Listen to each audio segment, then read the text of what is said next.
Hello dear student, स्वागत है आपका अपना YouTube channel Kumar bio classes में। डियर स्टूडेंट, मैं इससे पहले के लेक्चर में हमने बात किया था मुकलन विधि और लैंगिक के कुछ प्रकार पढ़े थे, जिसमें हमने पढ़ा था मुकलन विधि और हमने पढ़ा था द्विखंडन विधि, है ना। वैसे मैं बता दूं, थोड़ा सा उसमें कमी रहेगी कि मुकलन द्विखंडन विधि जो होता है वो द्विखंडन यानी विखंडन के अंतर्गत आता। विखंडन दो प्रकार के होते हैं, एक द्विखंडन एक बहुखंडन, है ना।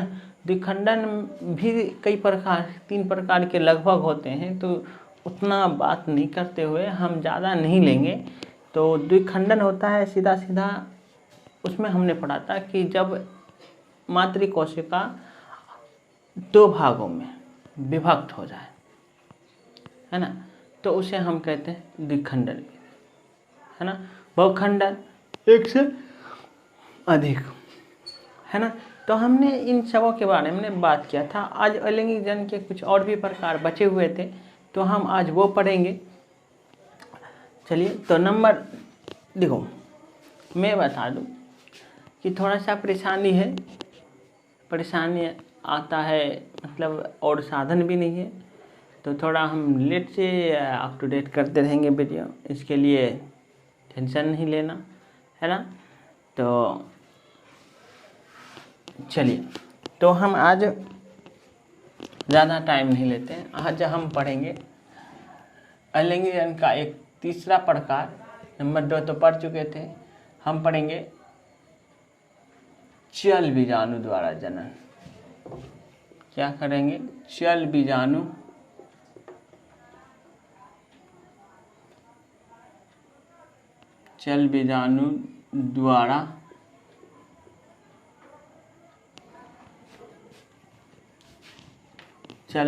द्वारा अलैंगिक जन, है ना, जिसको हम बायजूस्पोर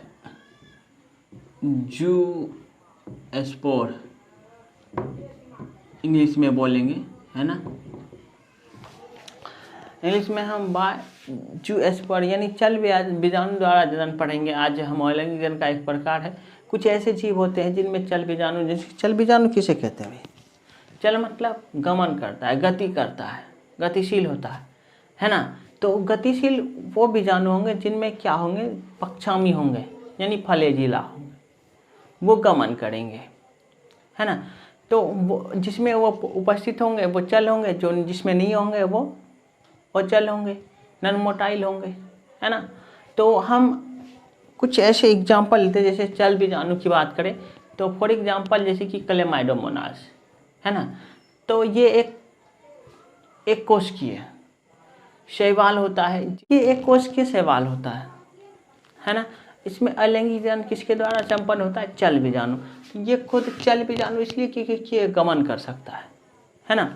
तो अब देखो, जनन के समय इसमें क्या होता है? मातृकोशिका, ये जो मातृकोशिका है, मातृकोशिका अर्थात मदर सेल, है ना, मातृकोशिका से 4 खंडों में विभक्त हो जाता है और फिर से 4 चल बीजाणु बनते हैं, जो आगे विकसित होकर क्लेमाइडोमोनास के रूप में परिवर्तित हो जाते हैं, है ना।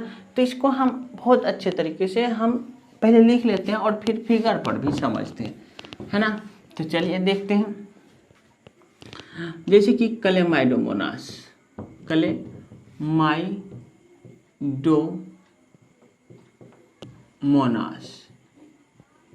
है ना, ये एक एग्जाम्पल है। तो चलिए, क्लेमाइडोमोनास एक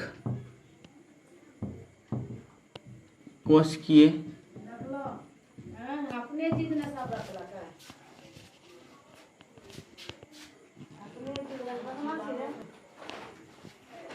क्लेमाइडोमोनास एक कोशिकीय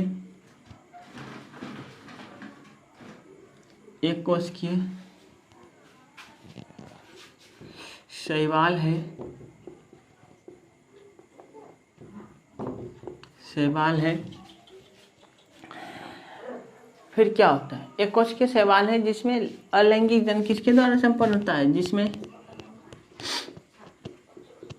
अलैंगिक जनन,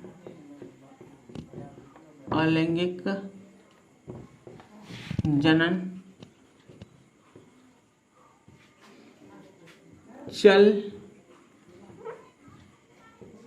चल बीजाणु द्वारा संपन्न होता है। अब देखो आपका क्वेश्चन क्या रहेगा कि निम्नलिखित में से किस में अलैंगिक जनन चल बीजाणु के द्वारा संपन्न होता है, तो आपका आंसर होगा क्लेमाइडोमोनास, है ना। चल बीजाणु द्वारा अलैंगिक जनन जो देखने मिलता है वो किस में, क्लेमाइडोमोनास में है। देखो हमने लिखा ये एक कोशिकीय शैवाल होता है जिसमें अलैंगिक जनन किसके द्वारा संपन्न होता है, चल बीजाणु द्वारा, है ना। तो चल बीजाणु देखो, अब देखो क्या होता है, चल बीजाणु द्विपक्षमी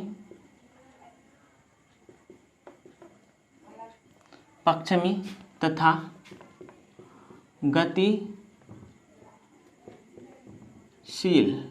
गतिशील होते हैं, जो जनन के समय मातृकोशा 4 चल बीजाणु का निर्माण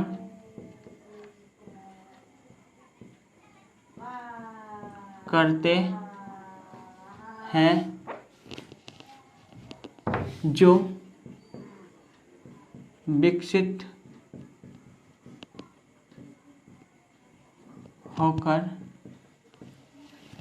होकर नए क्लेमाइडोमोनास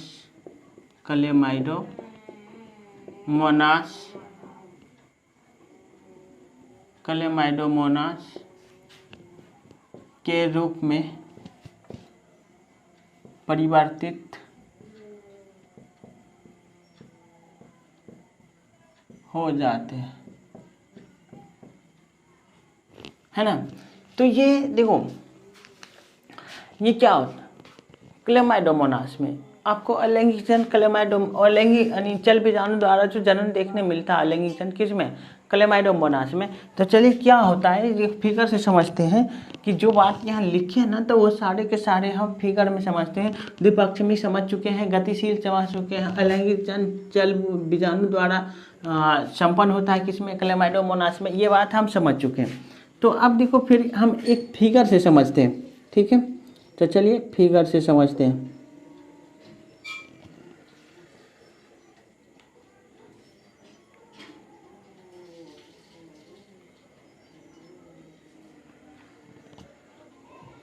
है ना।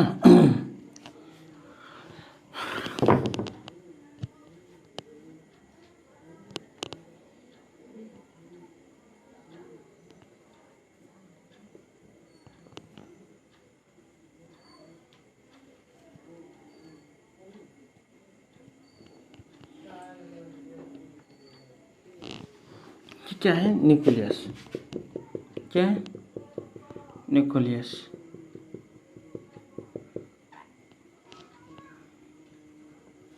है ना। अब फिर देखो दूसरा फिगर देखो,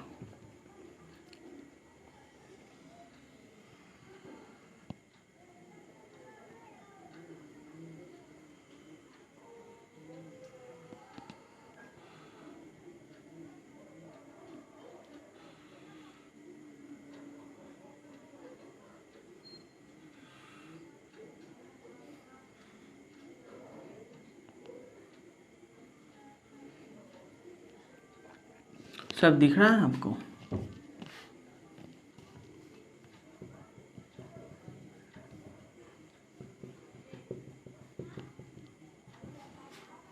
तीसरा फिगर देखो,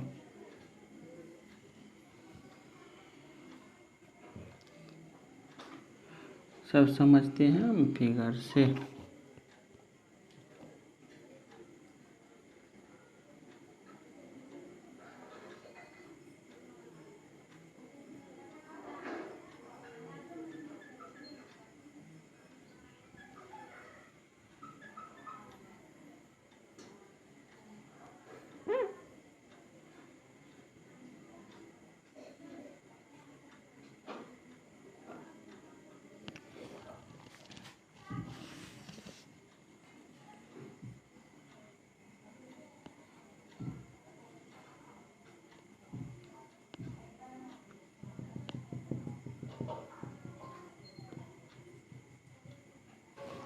ठीक है, और तीसरा फिगर देखते हैं।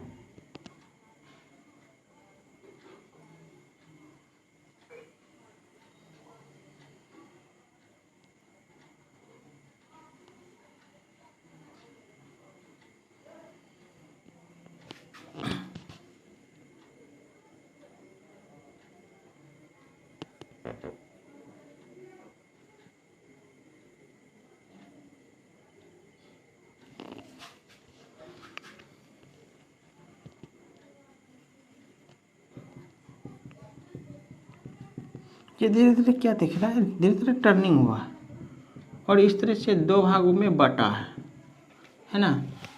अब फिर क्या होगा, दिख रहा है ना सभी को।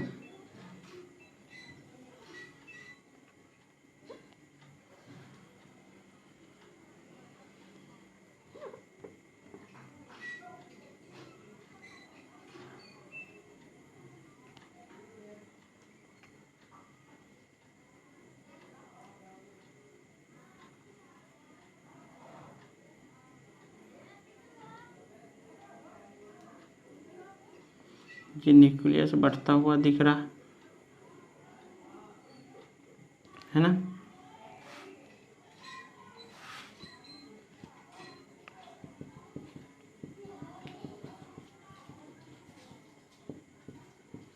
चार भागों में विभक्त हुआ है ना। ये मातृ कोशिका था, धीरे धीरे धीरे धीरे देख लो विकसित हो रहा और धीरे धीरे बढ़ रहा। और फिर क्या हो रहा है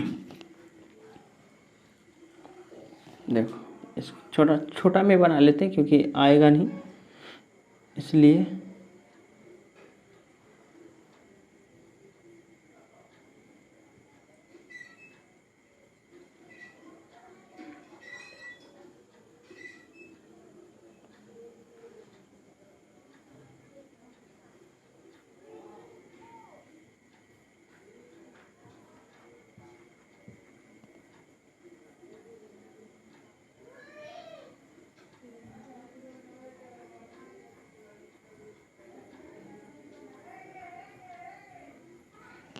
इस तरह से चार में बट गया और धीरे धीरे, और ये जो दीवारें हैं, ये जो परतें हैं, ये रप्चर करेगा और फिर इससे नया जीव निकल आएगा,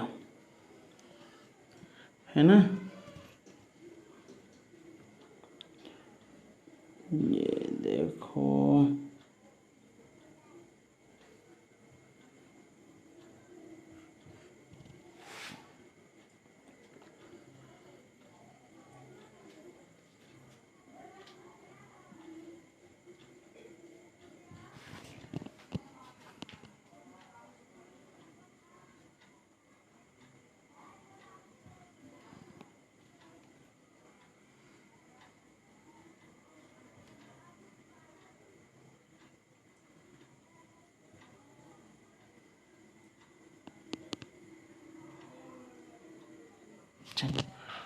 ये दिख गया आपको, है ना।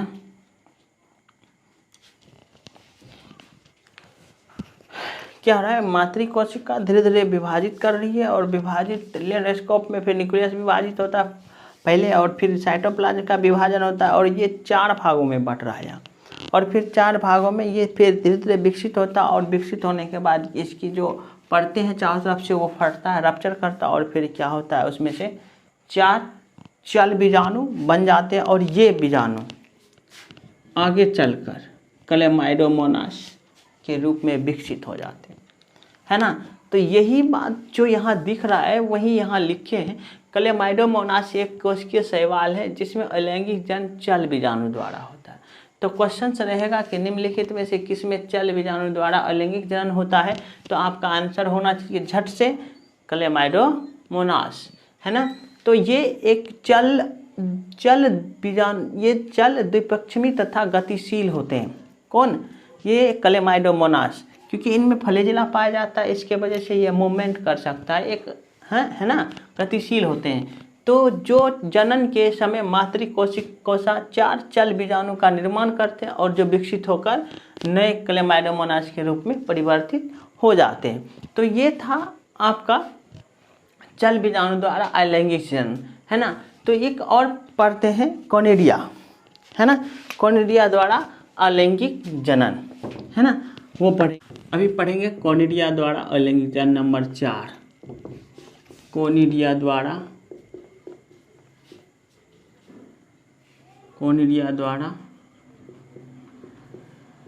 अलैंगिक जनन का एक प्रकार कोनिडिया द्वारा, फिर हम लिखेंगे बाय कोनिडिया, है ना। अब इसमें क्या होता है भाई, है ना। सबसे पहले एक बात समझ लेते हैं। आपने देखा होगा कवक के बारे में सुना होगा। कवक के जाल को आपने 11th में जरूर पढ़े होंगे कि कवक के जाल को आप क्या कहते हैं? माइसीलियम कहते हैं, है ना। तो पहले समझ लेते हैं क्या है माइसीलियम, क्या है कवक का जाल। देखो मान ये एक स्पोर है, बीजाणु है ना, किसका? कवक का, और ये एक जालनुमा रचना बनाता है ना। पहले समझ लेते हैं क्या क्या है।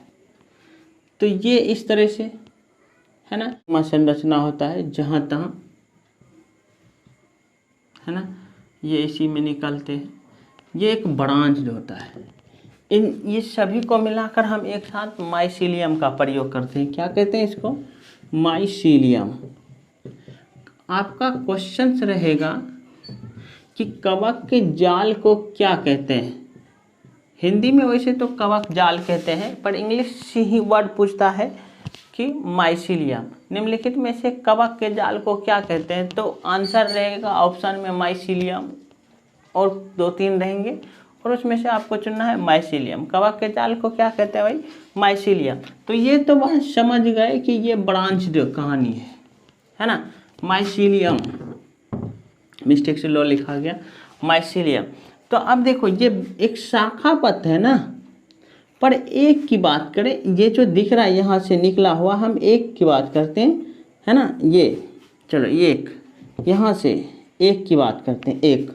तो एक को हम कहेंगे, क्या कहेंगे? Hyphae, HYPHEA, hyphae, hyphae,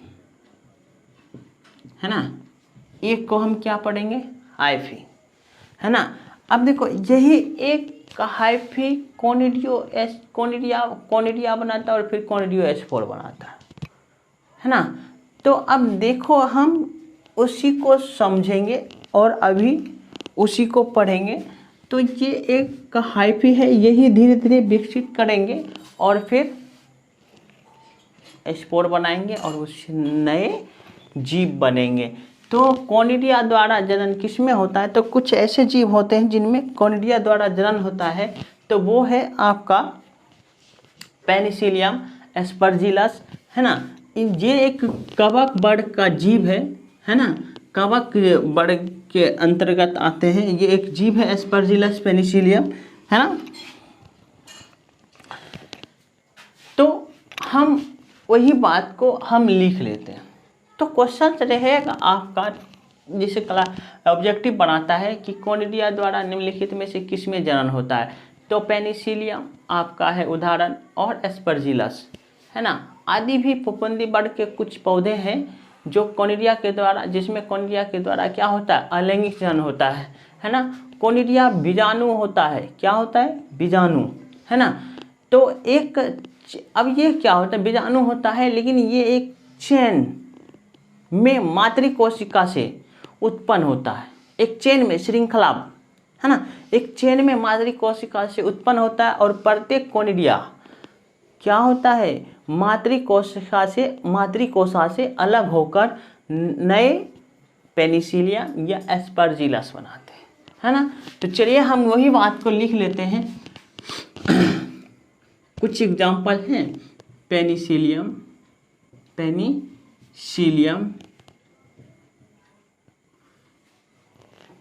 coma Aspergillus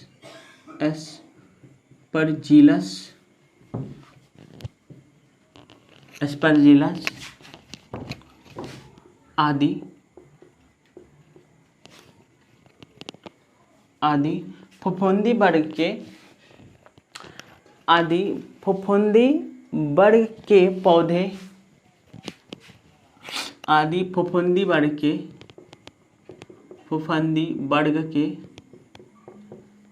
के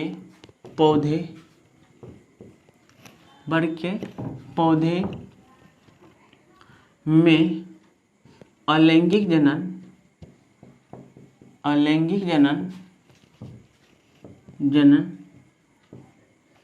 कोनिडिया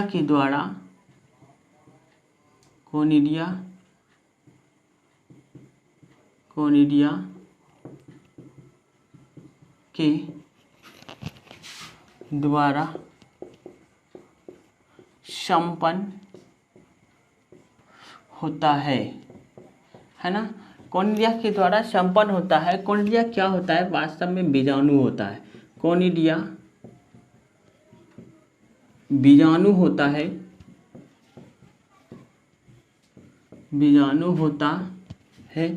जो मातृ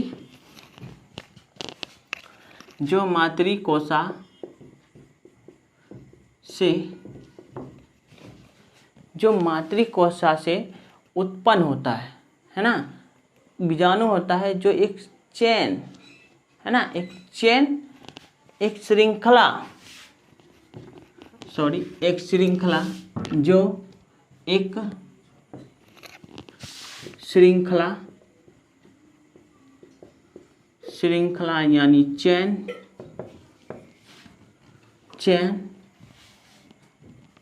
में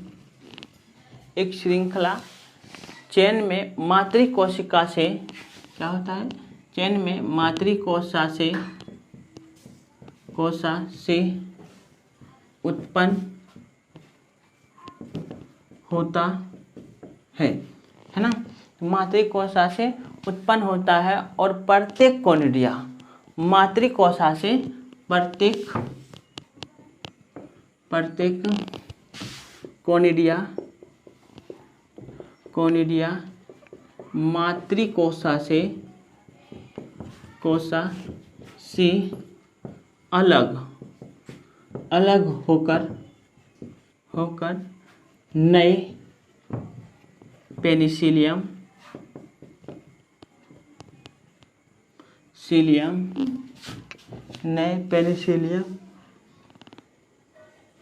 है ना, नए पेनिसिलियम और एस्परजिलस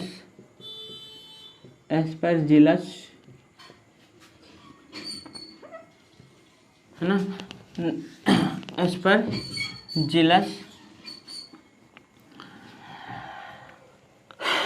एस्परजिलस के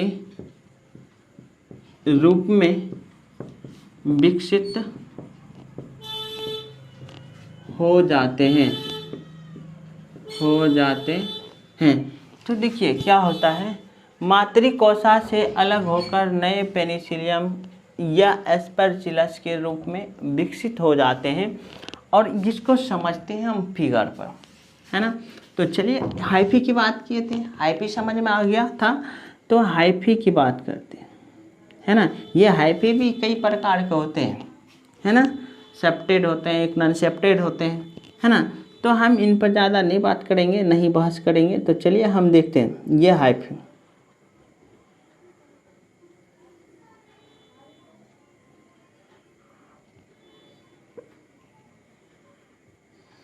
है ना।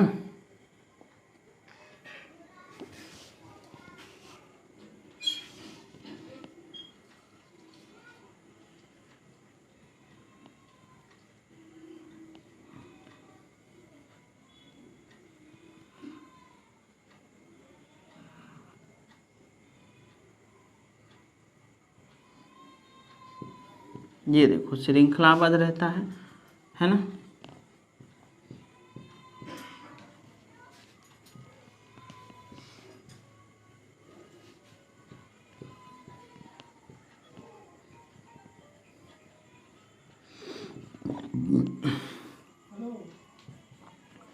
कोनिडियम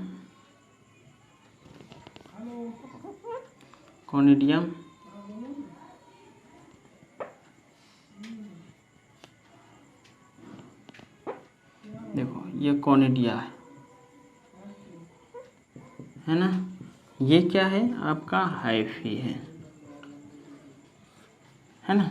ये हाइफी देखो धीरे धीरे विकसित हुआ और कोनिडिया बनाया, और इससे यही अब देखो ये प्रत्येक यानी एक, ये आगे एक बीजाणु के रूप में काम करेगा और विकसित होकर यही एक पेनिसिलियम के रूप में परिवर्तित हो जाएगा, है ना।